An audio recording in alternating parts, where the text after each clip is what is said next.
சற்று முன் கிடைக்கப்பெற்ற மிக முக்கியமான செய்தி ஒன்று வெளியாகி உள்ளது. அனைத்திந்திய அண்ணா திராவிட முன்னேற்றக் கழகத்தின் துணை பொதுச் செயலாளர் கே.பி. முனுசாமி அவர்களுக்கு நன்றாகவே தெரிந்துவிட்டது.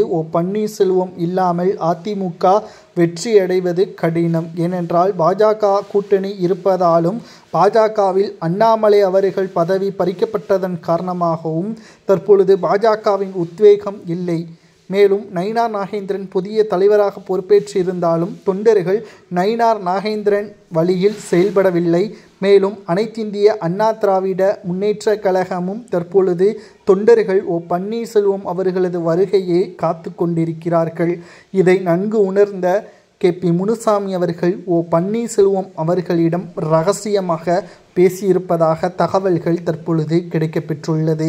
அனைத்திந்திய அண்ணா திராவிட முன்னேற்றக் கழகத்தில் பன்னீர்செல்வம் அவர்கள் வருகை நிச்சயம் தேவை என்பதை உணர்ந்த கே.பி. முனுசாமி அவர்கள் எடப்பாடியிடம் பேசாமல் முதலில் பன்னீர்செல்வம் அவர்களிடம் பேசியதற்கு காரணம் என்ன பதவியை OPS அவர்கள் எதிர்பார்க்கிறார் என்பதை கேட்டறிந்துவிட்டால் அதிமுகவில் OPS அவர்களை இணைப்பதை பற்றி மேலிடத்தில் பேசலாம் என்பதுதான் கே.பி.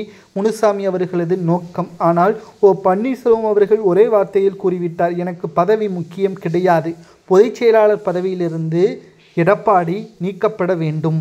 அதிமுகவின் உண்மையான பொதுச் செயலாளர் மறைந்த ஜெயலலிதா அவர்கள்தான். அந்த இருக்கையில் வேறு யாருக்கும் இருப்பதற்கு தகுதி கிடையாது. 8 தேர்தலை சந்தித்த எடப்பாடி வெற்றியடைந்திருந்தால் அந்த இடத்தை பூர்த்தி செய்திருக்கலாம். ஆனால் 8 தேர்தல்களில் தோல்வியடைந்த எடப்பாடி அந்த இடத்தில் இருப்பதற்கு தகுதி கிடையாது என்று OPS அவர்கள் கூறியுள்ளார். மேலும் எடப்பாடியின் பொதுச் செயலாளர் பதவியை பறிப்பதற்கு கே.பி. முனுசாமி அவர்களால் முடியுமா என்று கேட்டால் நீதிமன்றத்தால் மட்டும்தான் முடியும். ஏனென்றால் பன்னீர்செல்வம் அவர்களது குற்றை கே.பி. முனுசாமி மட்டுமல்ல மாஜி அமைச்சர்களும் முழுமையாக ஏற்று அதிமுகவில் எடப்பாடி பழனிசாமி அவர்களுக்கு எதிராக போர்க்கொடியை தூக்கினால்தான் இது சாத்தியம். இன்னும் 9 மாதங்கள் தான் இருக்கிறது. பன்னீர்செல்வம் அவர்கள் அதிமுகவில் மீண்டும் இணைய வேண்டும் என்பது எவ்வளவு முக்கியமோ அதேபோல்தான் எடப்பாடியின் பதவியை பறிக்க வேண்டும். எடப்பாடி பழனிசாமி அவர்களது பதவியை பறித்தால்தான் வெற்றி வாய்ப்பு என்பது அதிகளவில் இருக்கும். செங்கோட்டையன் அவர்களும் இதைத்தான் கூறியுள்ளார்.